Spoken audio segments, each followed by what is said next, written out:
Salutations friends, welcome back to my channel. Today I'm going to be talking about conceptual fragrances and easy to understand fragrances and what I mean when I use that terminology.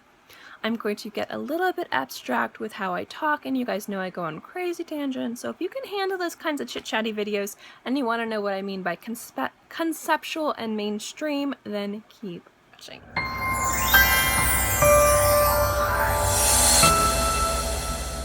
First, I'm just going to clear the air. In no way is this going to be bashing one or the other. Absolutely not. I think that both are correct. And I feel like it completely depends on who you are, how you want to smell, how you want to collect fragrances, what's important to you when it comes down to collecting fragrances and things like that.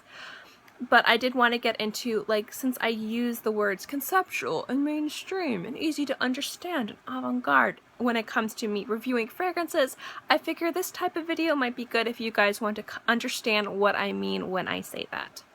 So I'm talking about conceptual fragrances. I'm talking about fragrances that, again, obviously aren't mainstream, are fragrances that are supposed to be a little bit jarring, completely different, and take you to some place you didn't think a fragrance would take you. I'm going to use two examples. One I think is amazing, the other one, you'll know it when I talk about it. A fantastically, ridiculously successful conceptual fragrance, I think Zoologist is the best example I can use, is Bat. Bat is supposed to invoke a bat cave, the environment that a bat lives in. It's supposed to be moist and damp and like earthy and vegetal, and just, it's supposed to remind you of a bat cave, and it does. If you've smelled it, it smells like a bat cave, but in a ridiculously positive way. It smells like a fragrance you could wear and you'll smell like a bat cave, but you're still gonna smell amazing. And that's a conceptual fragrance. People be like, why the hell would I want to smell like a gross, poop-filled bat cave? And then you smell it and you wear it and you're like, oh, okay, this is why. And it's really a successful conceptual fragrance like that. And then the other conceptual fragrance that I think everyone at this point has at least, understands what it is the infamous Secretions Magnifiques from Etat, Libre, Dior. That is supposed to smell like blood and semen and milk and saliva. And it's a metallic, gross mess. It's disgusting. But it's conceptual. It's not supposed to smell pretty. It's not supposed to smell like something that you would wear when you're going out to Mother's Day dinner with your mom. And so those are two examples of conceptual fragrances. And then mainstream fragrances, easy to understand fragrances, are fragrances like Dolce and Gabbana Light Blue, or Acqua di Gio, or Marc Jacobs Dot in Decadence, or things like that. Fragrances that are really easy to understand, that have mass appeal. Mass appeal is hugely important when it comes down to fragrances because that's where you're going to make most of your money. And fragrance is a business. I mean, you do have to remember that. Fragrances are businesses. These people are trying to make a living, trying to thrive, doing something that they love, which is creating fragrances. Or houses are trying to increase their market value by having fragrances. So a lot of that has to do with mass appeal. And there's nothing wrong with mass appeal. But I always like it when a fragrance house does something different. Now this fragrance has been around for a very long time, but we're going to talk about Chanel. Chanel fragrances, when you have a Chanel fragrance, it doesn't matter where it's coming. It can be Allure, the Chance fragrances and its flankers, Number 5's fragrances and its flankers, the men's line. They all smell like Chanel. You get Chanel. You're like, this is a Chanel fragrance. Doesn't matter where it is, it smells like Chanel. So then when you get into the less exclusive lines, it still all smells like Chanel. It's a little bit more avant-garde, a little bit more conceptual, but they're still Chanel until you get to number 18. That's where you get into the what the crap was she thinking with this fragrance, because it's so different, it's so bizarre and alien and cold and warm and musky and sweet. It's just a very completely different fragrance, and you don't get Chanel from it at all. But if you think about it, it fits in perfectly, and it's really quite, I just love that fragrance. You guys know I love that fragrance. But that to me is a beautiful marriage between conceptual and mainstream. So when I'm talking about conceptual fragrances, I'm talking about fragrances that the mainstream might not ever consider wearing based purely on how they're created. I don't think most people who are going to find a beautiful fragrance to wear on a first date or anniversary dinner or a special occasion are going to want to smell like a bat cave. But I also think that people who really love and cherish fragrances and collect them and want to smell unique and different and distinctive probably aren't going to want to smell mainstream, because everyone's going to smell that way. And they might want to smell that way on the day-to-day, like maybe when they go to work or if they're just, running errands, but they might want to smell different and distinctive for special occasions.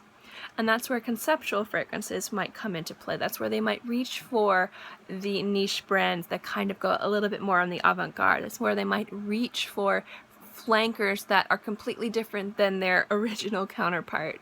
And I think that that's something beautiful and awesome. But when I'm talking about conceptual fragrances and mainstream fragrances, I'm talking about the marketing, kind of like how I talk about unisex and masculine and feminine fragrances.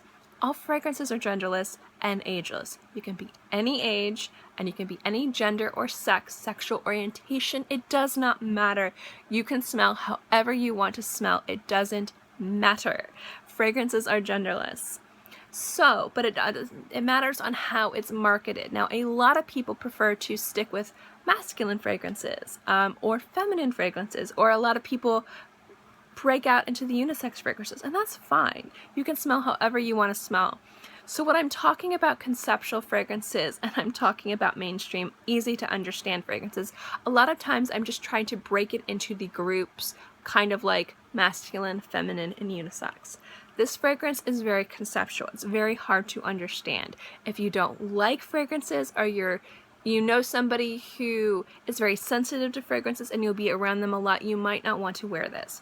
Example, I wouldn't wear Bat to work. I wouldn't wear Bat to a work conference. I wouldn't wear Bat to any place that I think that anybody would not understand it, because it's not that they wouldn't understand it, it's that they might completely dislike it and have an adverse reaction to it. A lot of times that happens with things people don't understand. They get confused and then they get kind of like turned off. And if you're in an environment where somebody might not be able to get away from you, it's not the time to be conceptual. It's the time to be more work appropriate. That's where mainstream fragrances become my day-to-day wear. Because if I'm going to be out to dinner with my mother-in-law who doesn't really like fragrances, I'm not going to wear Bats. I'm not going to wear Secretions Magnifiques. I wouldn't wear it anyway. I'm not going to wear number 18. I'm going to wear light blue. Or I'm going to wear Roses to Chloe. Or I'm going to wear, one of my Chanel flankers. I'm going to wear a fragrance that I know they're at least going to be able to understand and not completely, gag.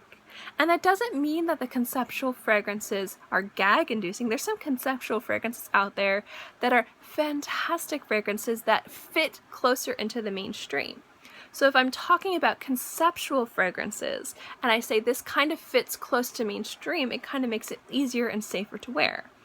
Another example, let's use Zoologist, is Panda.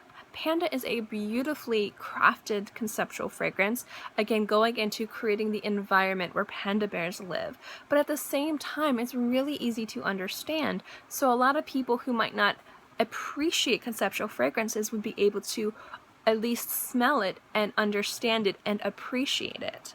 Because a lot of times if somebody can't appreciate a fragrance, they're not going to like it, and it might have an adverse reaction. You might get negative comments about it. You might get people holding their noses or being kind of rude to you. You might get people standing away from you. Depending on where you are, you might not want that.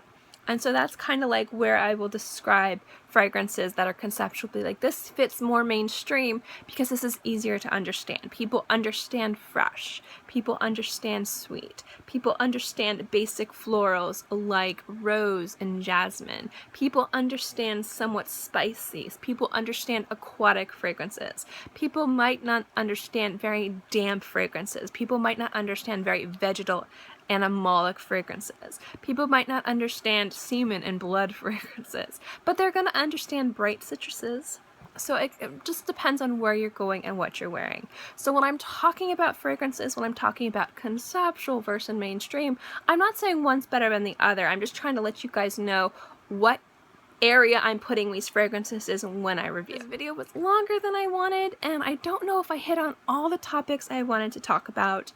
So I'm going to kind of like briefly summarize this below in the comment section. If you guys would like to comment or participate in this discussion, I'd love to know what you think. I'd love to know what examples of conceptual fragrances are that you guys love and hate, and same for mainstream. I'm going to have a list below of different fragrances to just give you an idea of what I'm talking about. Again, this is in no way me being an authority on this topic. I am not an authority on this topic. This is just my opinions and how I come at you guys with reviews. If I'm talking about something that's unisex, I'm going to explain why. If I'm going to tell you why something's ultra feminine, I'm going to say why. So this is me telling you when I'm talking about conceptual and mainstream fragrances, what I mean and why I say the things that I do. So I hope you guys like this video.